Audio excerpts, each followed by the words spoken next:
Gracias por seguir acompañándonos en Justicia TV Noticias y a continuación, Supremos del Bicentenario.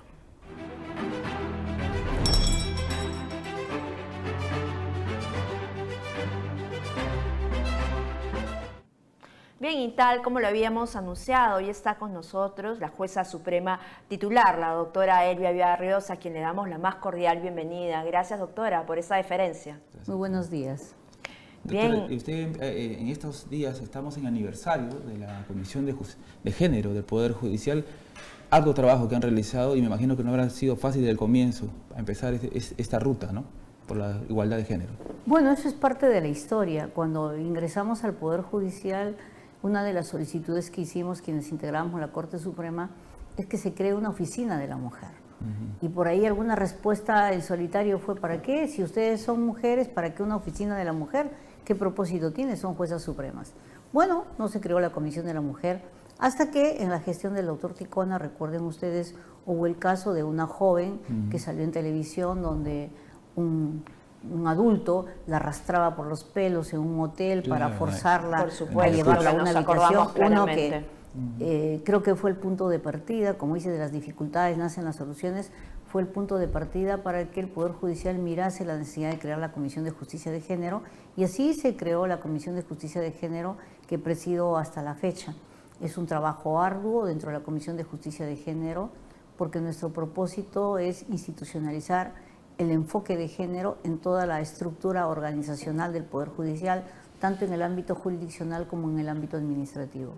Y justamente usted ha realizado varias actividades hace algunos días, algunas semanas ya, desde Justicia TV Noticias denunciamos esta noticia indignante, impactante, lo que sucedía pues en las comunidades de Amazonas, en Condorcanqui.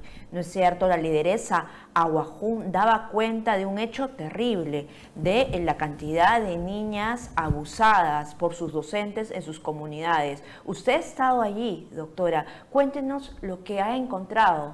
Bueno, nosotros hemos ido primero con el propósito de ver cómo mejoramos el acceso a la justicia de personas que están en condición de vulnerabilidad, porque es cierto, tenemos muy pocos juzgados para atender estos casos en los lugares más remotos. No tenemos juzgados, solo jueces de paz, y lo cierto es que las mujeres que precisamente son víctimas de violencia tienen enormes dificultades para acceder al servicio de justicia y muchas veces todos estos conflictos quedan a nivel de las comunidades donde hay a veces acuerdos que son inadecuados. Nosotros por eso es con el propósito de ver cómo es que ampliamos el servicio, de qué manera cerramos esas brechas que dificultan el acceso a la justicia. Nos fuimos efectivamente, estuvimos en Bagua Grande, estuvimos en Santa María de Nieva, estuvimos en Yutupis, que es la comunidad nativa Aguajún más grande del Amazonas, que congrega un mayor número de personas. Conversamos con el APU, con las mujeres que están ahí en esa comunidad. Fundamentalmente también tuvimos una mirada hacia los niños, ¿no?, donde nosotros advertimos que hay una extrema pobreza. Cuéntenos precisamente lo que ahí se halló, ¿no? Porque nosotros estábamos haciendo seguimiento desde aquí, por supuesto, porque en el momento todos los medios pues concitó la atención de las autoridades también. Pero ¿qué es lo que pasa semanas después? Cuando, digamos, la noticia ya no es tal, pasan los días y parece que las autoridades mismas se olvidan de lo que está sucediendo en este momento allí. En ese momento nos preocupó mucho saber que niñas infectadas con VIH permanecían ahí sin retrovirales, digamos, siendo olvidadas tanto tiempo por el Estado. A ver, lo que nosotros hemos podido ver es que han acudido por avión o helicóptero algunas autoridades del Ejecutivo. En Santa María de Nieva encontramos sí que había un centro de emergencia mujer que nos dicen que ahora funciona las 24 horas del día, pero el tema no es que el centro de emergencia funcione las 24 horas del día. Claro. Acá lo concreto es de qué manera nosotros mejoramos el servicio de justicia para las comunidades nativas. Yo estuve en la comunidad, como le decía, de Yutupis, que me llevó 3 horas y media en ida en bote por el río y 4 horas de regreso. Y esa embarcación te cobra 80 soles por personas. Imagínense esas personas lo alejada que están de la ciudad. Y como usted comentaba, doctora, porque la gente que se ubique más o menos, a usted el costo fue 80. 4 horas me dice, ¿no? Sí. Si la gente, si los pobladores quieren movilizar, tienen que usar pequepeque, que va el doble. Y para ellos 80 soles es lo que ganan a veces en 15 días. Es lo que ganan Porque hasta en un mes o lo que reciben en un mes porque es comunidad nativa que vive de lo que produce ahí, el plátano, las gallinitas que tienen, etcétera, y en realidad en condiciones muy precarias, muy precarias. La comunidad de Yutupis es una de las comunidades aguajún más grande. Tuve oportunidad de conversar con el APU también, con otros líderes de los APUs de todos los de Amazonas. ¿Por qué? Porque nosotros nos enfocamos mucho en ver por qué es que hay tan pocos casos de violencia que llegan al sistema de justicia. Hablamos con el fiscal también que estaba ahí en un distrito de estos y él nos señalaba, ¿por qué? Porque en algunos casos, en algunos hechos, se llega a un acuerdo con los familiares de la víctima y eso no es posible. Eso no es, no hay... Claro. La dignidad, como yo les decía a los nativos, les decía, oiga, tienen que entender que la dignidad de la persona no se vende. Contra eso no se puede pactar, no se puede acordar, no se puede hacer absolutamente nada. Ellos sí saben, ¿no? Claro. Inclusive hay un compromiso de ellos en modificar los estatutos para mejorar la composición de los conflictos que hay a la interna. Nosotros nos hemos comprometido también incluso a fortalecer la capacidad de las mujeres de las comunidades a través del programa que tenemos de orientadoras judiciales a cargo de la Comisión de Acceso. Hay una jueza superior en Chachapoyas que ya hemos coordinado con ella sobre cómo fortalecer la capacidad de esas mujeres de las comunidades para que hagan acompañamiento a las víctimas de violencia, para que sepan cómo acudir en un caso de violencia y qué hacer. Doctora, ahora que usted me comentaba esa escena, a veces para los que están en Lima, lamentablemente vivimos en un país centralista, les es difícil entender. Yo recuerdo una vez que fuimos a la selva y llegué a una comunidad así y no podía hablar con ninguna mujer, porque tenían prohibido hablar con los hombres. Entonces yo quería comprar y no podía comprar porque no, el APU tenía que ordenar. Entonces esa mentalidad machista que todavía persiste es bien arraigado. Aunque difícil, en esta oportunidad tengo que decir que, por ejemplo, cuando estuve en Yutupis, había una mujer que se señalaba que ella era también una lideresa. Están modificando ese tipo de comportamientos, ¿no? Bueno, es complejo, es verdad, pero cuando hablan los hombres, todas las mujeres quedan calladas. Eso también es algo que es digno de mencionar, ¿no? Y de tratar de cambiar, pero con educación, con comunicación, con sensibilización, que ese es un primer nivel para combatir la violencia. Nosotros tenemos una fotografía que da cuenta del trabajo y lo que usted nos comenta, ¿no es cierto? Mire la cantidad de niños, la cantidad de personas que acudieron con usted, doctora. ¿Dónde fue, doctora, esa foto? En Yutupis. En Yutupis son niños que precisamente nosotros vemos como alternativa para el amplio problema que tienen, y es que en esta zona, no solo en la zona de Amazonas en concreto, ¿no? Que tiene que ver también con Condorcanqui, que es una provincia de Amazonas, es que implementemos el servicio especializado de violencia. Hay un servicio que se llama SNEG, ¿no? Y esta rectoría lo tiene el Ministerio de la Mujer. Nosotros hemos pedido de manera insistente que se implemente en todas estas poblaciones vulnerables. Bueno, ahora se ha proyectado y se dice que va a ser implementado nos van a dar el presupuesto a partir del mes de enero, se dice. Pero lo que nosotros queremos es que haya un decreto de urgencia, por Dios, y que esto se implemente ya. Y yo voy a dar una estadística para que ustedes puedan advertir lo grave de la situación.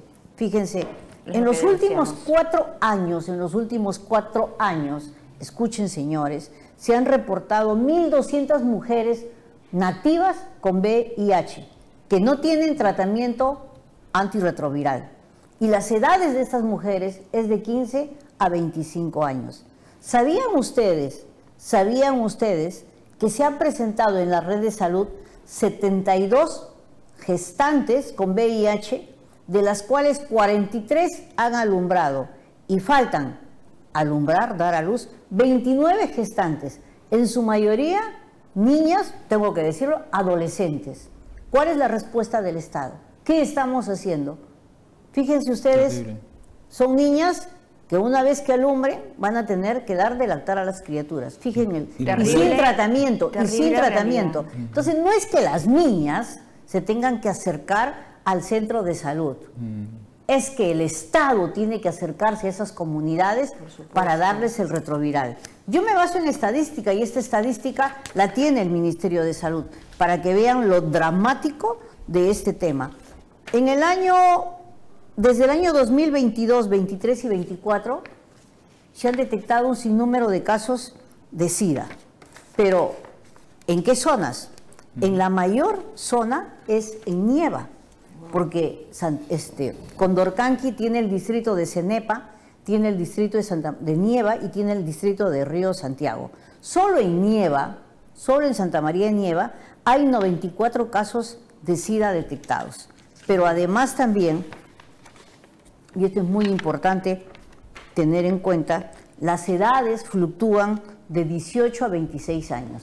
Y por cada 2 varones, una de ellas es mujer en este caso de SIDA. Yo, la verdad es que me he sentido profundamente conmovida por esta grave situación que padecen ahí las mujeres fundamentalmente, pero hay otro factor a tener en consideración con relación al nivel educativo de estas adolescentes. Ustedes saben que de estas adolescentes que presentan VIH, el 69% solo tiene educación primaria, el 26% secundaria y 5 de ellas son analfabetas. Imagínense ustedes la grave situación que viven estas víctimas. Qué realidad tan cruda, doctora. Y cuéntenos cuál es el caso o cuál es la situación de ellas, estas adolescentes. Los 94 casos, pues, digamos, dan cuenta de una terrible realidad. ¿Cuál es la situación de ellas en este momento?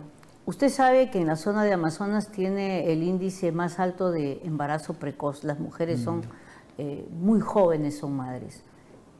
Por ejemplo, en la comunidad de Yutupis a la que fui, me señalaban de que cada familia está integrada por 6 o 7 hijos. O sea, cada mujer tiene 6 o 7 hijos y viven en condiciones de bastante pobreza, en algunos casos de extrema pobreza. Yo no he querido pasar algunas fotografías, pero tengo que decirles que literalmente había niños andando desnudos, desnudos. Es más, en la carretera, y tengo fotografías que no las voy a pasar por un tema de dignidad, pero tienen que saber, en la carretera me encontraba niñitas con niñitos cargándoles desnudos, expuestos a cualquiera. Uno no sabe qué cantidad de pedófilos hay por ahí. Claro, muchos dicen es el calor, pero en realidad viven en condiciones muy precarias y necesitan atención. Atención inmediata. Ahora, lamentablemente son personas invisibilizadas muchas veces por las autoridades, ¿no? Gracias a la gestión, doctora, de su despacho, de usted, que estamos conociendo una cruda realidad. ¿Y por qué? Porque como usted decía, es difícil acceder a esas comunidades donde ocurren esos hechos terribles, ¿no? Preguntaba hace unos instantes, ¿cómo hago yo de Lima para llegar, por ejemplo, hasta esas comunidades? Me decían, doctora, tomo, en el mejor de los casos, un avión hasta Chiclayo, de Chiclayo a Bagua, de Bagua a Condorcanqui, ¿cuántas horas? Y de Condorcanqui como 4 horas o 5 horas fluvial hasta la comunidad. No, esa es la ruta que yo he hecho. Prácticamente que usted ha hecho, que no todas las autoridades lo hacen, que no todas las autoridades llegan a los lugares donde ocurren estos hechos terribles. Tal vez por eso, ¿no es cierto? Bueno, nosotros hemos viajado en avión hasta Chiclayo y de ahí nos hemos trasladado en tierra porque también hemos tenido la oportunidad de en cada zona ir bajando y visitando nuestros juzgados, porque tenemos juzgados penales, tenemos juzgados mixtos que ven casos de violencia para ver la carga procesal, para ver sus necesidades, para ver de qué manera podemos mejorar, ¿no? Que por cierto, la reforma procesal penal se llevó a cabo hace ya, vamos a tener 20 años con ello, y fue por tramos y hasta ahora no nos han otorgado presupuesto para poder ampliar el número de juzgados, para poder incrementar el número de juzgados, porque sepan ustedes, señores, que el sistema penal está colapsando. Hace poco salió por un Twitter cuestionándose al Poder Judicial porque se había señalado fecha para un caso de violencia para el año 2030. Y cualquiera diría, eso es de locos. No es de locos, es una realidad. ¿Sabe usted que los juzgados penales están colapsando? ¿Sabe usted que el número de carga procesal es tanta que en algunos casos de violencia sexual, a pesar de nuestros esfuerzos, estamos programando para 3, 4 meses cámara Gesell porque no tenemos cámara Gesell? Entonces yo no sé de qué ayuda se habla, yo no sé cuál va a ser el mensaje a la nación. ¿Qué mensaje a la nación se va a dar cuando tenemos niños que se están muriendo con VIH? Cuando tenemos mujeres nativas que se están muriendo con VIH y están propagando, que no tienen, lógicamente, no tienen una educación básica, sencilla, elemental, para no poder propagar la enfermedad, y esto va increciendo. O sea, población nativa contagiada con VIH sin atención. ¿Saben cuántos centros de salud tenemos? Y solamente, voy a decir el número de centros de salud porque nos hemos preocupado de eso para ver qué cosa es lo que tenemos. Fíjense. O sea, ¿dónde están siendo atendidos? Aquí están. Digamos, nuestras niñas, ¿no es cierto? Los adolescentes que en ese momento... Primero, el centro de salud no tiene equipo multidisciplinario. Solamente en la localidad de Condorcanqui hay 74 establecimientos de salud como postas, en toda la zona, en toda la provincia. Toda la región. Pero hay 10 médicos para toda esa población. Y atienden hasta cierta hora. 39 obstetras, 24 enfermeros, 6 biólogos y 6 psicólogos. Oiga, sí. Con eso ¿a quién atendemos? Y es para atender todo, absolutamente todo. Claro, toda la región. Pero no hay especialización precisamente para atender a estas personas con VIH. No hay ambientes adecuados que separen a quienes van a atender por VIH de otras enfermedades. Es un ambiente único.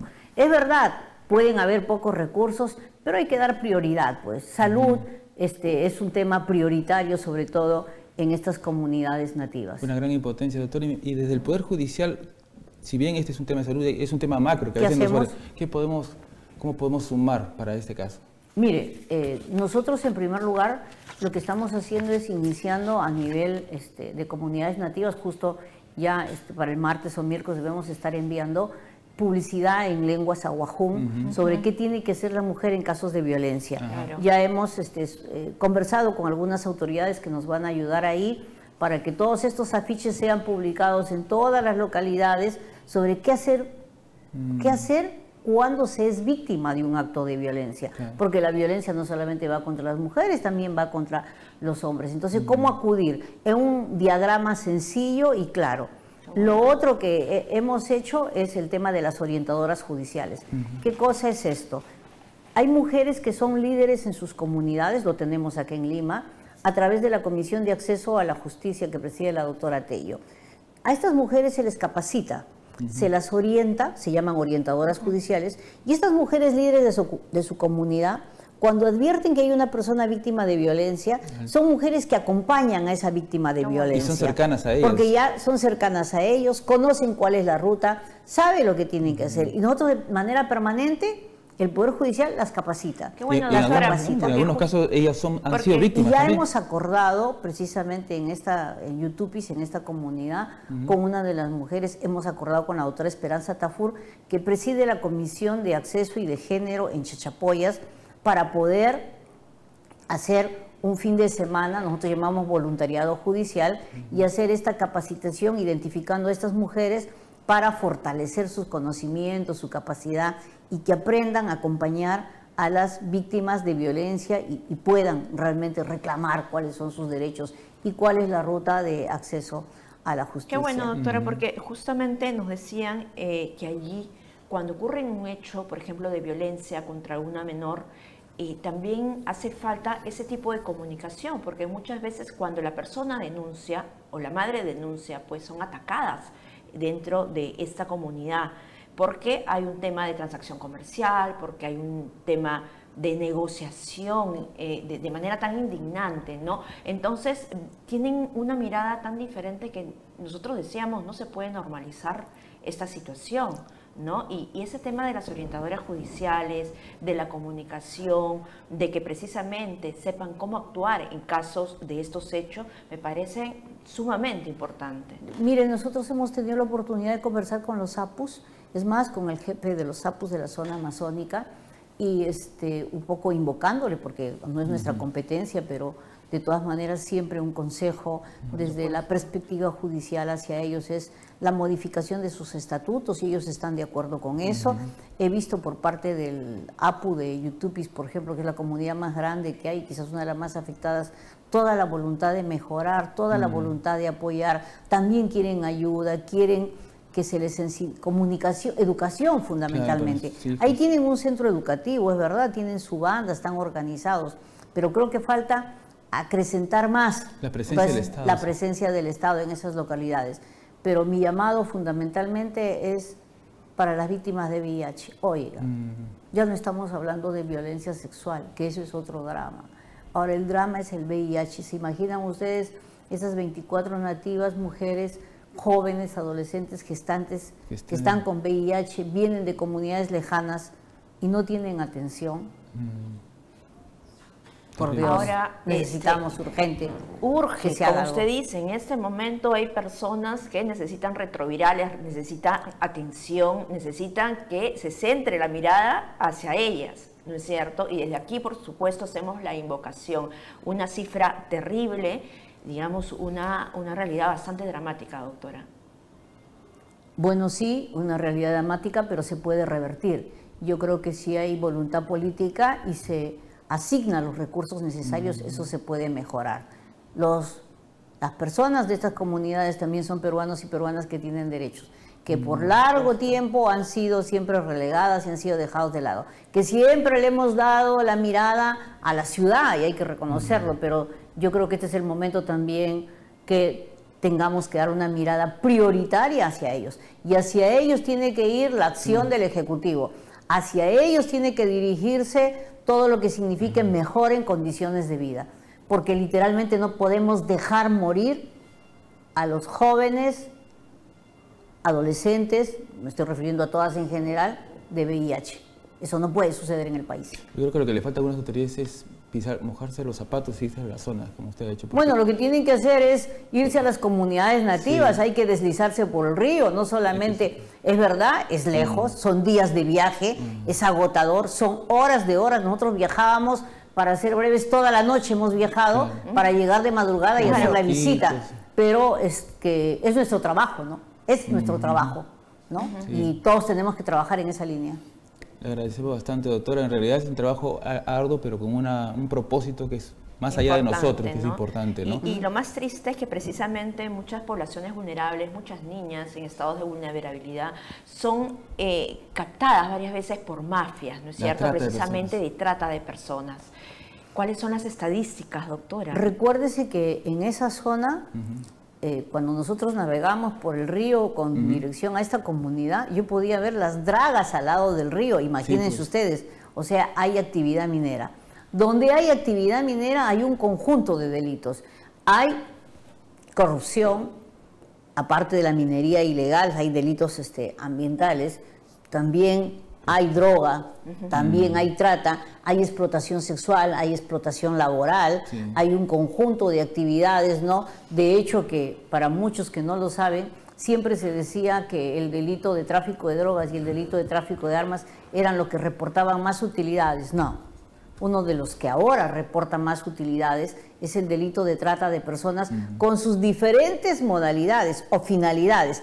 Explotación sexual, explotación laboral, mendicidad, tráfico de órganos y tejidos, sí señores que existe acá. Compra y venta de niños, sí señores que existe acá y están identificados.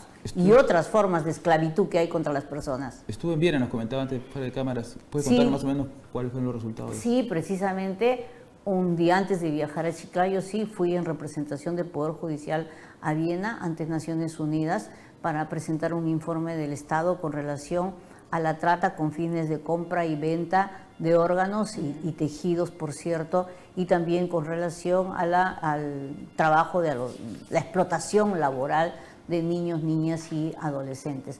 Es un informe que tenemos que hacer sobre los avances que hemos realizado, qué cosa hemos hecho en el campo normativo, que en el campo de aplicación de la norma, lamentablemente hay que decirlo, nuestras estadísticas son muy bajas, lo que no significa que no tengamos, ¿ah?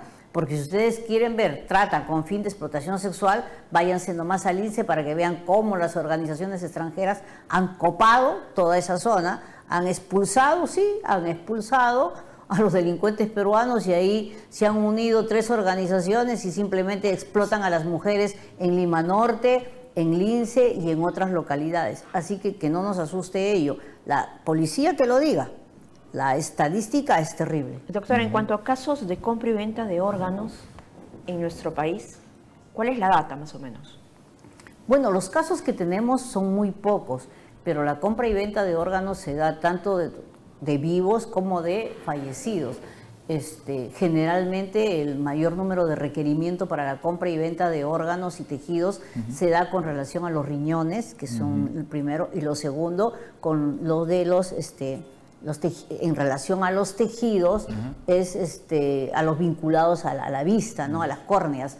Entonces, ¿qué cosa sucede? Nosotros, como ustedes saben, antes cuando usted iba al registro electoral le decía, ¿es usted donante? ¿Quiere ser donante? Y uno decía sí. No, esa norma ha cambiado. Ahora hay la presunción jurídica de que todos somos donantes. Y si usted no quiere ser donante, tiene que expresamente señalarlo. Eso es un poco para combatir el tráfico de órganos. Pero también hay que decir, hay personas que están en un gran estado de necesidad que venden sus riñones, porque antes era muy complejo trasplantar un riñón. Ahora hacen un estudio histopatológico de eso y bueno, la ciencia ha avanzado, es mucho más sencillo. Hay casos de personas que están en un gran estado de necesidad que venden sus riñones porque pueden vivir con un riñón. Lo que no saben algunos es que después de ese proceso, de ese procedimiento, cuando es entre vivos, la persona que ha vendido, entre comillas, su riñón, puede tener también, si no tiene un tratamiento médico continuo y un seguimiento, pueden haber efectos nefastos en ellos. Entonces, lo que hay que evitar es que esto sea un negocio, ¿no? Y que no crezca. Lógicamente, también la norma establece la obligación de que cualquier tipo de trasplante de eso sea centralizado a través del hospital, pero eso no quita, porque han habido antecedentes de algunos médicos o algunos centros clínicos que se dicen están llevando a cabo este tipo de operaciones, como el trasplante de córneas, por ejemplo, ¿no? Pero sí hay que tener cuidado siempre con todo este tipo de modalidades delictivas. Ok, doctora, muchas gracias por haber venido. De repente, antes de terminar esa entrevista, ya bien, estamos a pocos días del juez y la jueza. ¿Algún mensaje para este día tan especial? Mi mensaje para jueces y juezas. Siempre les he dicho que ser juez, jueza no es un trabajo, es un apostolado que demanda sacrificio, que quien abraza la carrera judicial tiene que dejar de lado y sacrificar muchas cosas en el ámbito personal, familiar, para dedicarse de lleno al Poder Judicial. Por eso no es fácil, es un apostolado y hay que saber dentro de ese apostolado conducirse siempre con integridad y con vocación de servicio a la comunidad. En esta época en que muy pocos creen en nuestra actividad judicial, en donde todos los días hay veces se nos ateniza injustamente, quiero decirle a las juezas y juezas que sigamos adelante, que sigamos caminando con los pies firmes y pisando fuerte. Le emociona mucho. Sí, claro. Le emociona mucho. ¿Por qué, doctora? Esa emoción ha sacrificado, es un trabajo, una carrera de sacrificios. No, a ver, sí me emociona, pero tengo que decirlo. Cada día aprendo más en este trabajo. La última visita que he hecho a esa zona me impactó, porque yo he recorrido todo el Perú, he trabajado en costa, en sierra, en selva, pero yo decía, Dios mío, ¿cómo podemos dejar morir a niñas con VIH nativas sin mayores condiciones ni mayor horizonte en la vida? Y yo miraba a esas criaturas desnudas, caminando, o sea, con hambre, con necesidades, con el pelo rubio de desnutrición, y yo decía, estamos en el siglo XXI, este no es el Perú que yo quiero, este no es el Perú por el que hemos trabajado. Nosotros vivimos acá en la ciudad y vivimos con comodidades, con holgura, porque yo siempre he dicho que soy bendecida, porque lo que recibo, lo recibo bien, y puedo decir que vivo con holgura como jueza, pero también me pongo a pensar en el de abajo. Entonces llega un momento en que dices, ¿qué tanto he avanzado? ¿Qué tanto he hecho?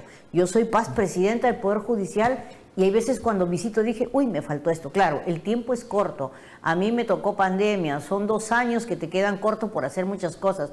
Pero hay veces dice, uy, Dios mío, ¿y acá? ¿Por qué no miré acá? O ¿por qué no miré acá? ¿Y por qué no terminé acá? Claro, el tiempo te gana, ¿no? Y esto va a colación porque un plazo de 2 años es muy breve para un presidente, siempre lo he dicho, eso es algo que tiene que modificarse, pero tenemos que seguir trabajando en ese horizonte y lógicamente es mi día y siempre me he emocionado. Gracias, solamente doctora. para finalizar, me gustaría que usted le diga a los televidentes, y esto quizás llega a las zonas más alejadas del Perú, a estas personas que ahorita están perdiendo a veces hasta la esperanza, usted diga algo bonito y que sí hay autoridades que están pensando en ellos. Yo creo que en este mundo hay buenos y malos, ¿eh? No todos son malos, hay buenos y malos, y hay otros medianamente buenos, por ejemplo. Pero habemos gente buena, de corazón, que trata de mejorar las condiciones de vida de las personas, sobre todo cuando la vida nos ha dado la oportunidad de estar en determinados espacios de poder y de decisión y que sentimos que podemos hacer algo. Y si yo reclamo y digo algo como ahora con relación a estas comunidades, es porque siento que se puede hacer algo, es porque sé que mi palabra va a ser escuchada, es porque sé que allá, señora presidenta, haga algo más en todo caso. No es suficiente lo que se está haciendo, hay que visitar los lugares más lejanos, no hay que mandar a la gente.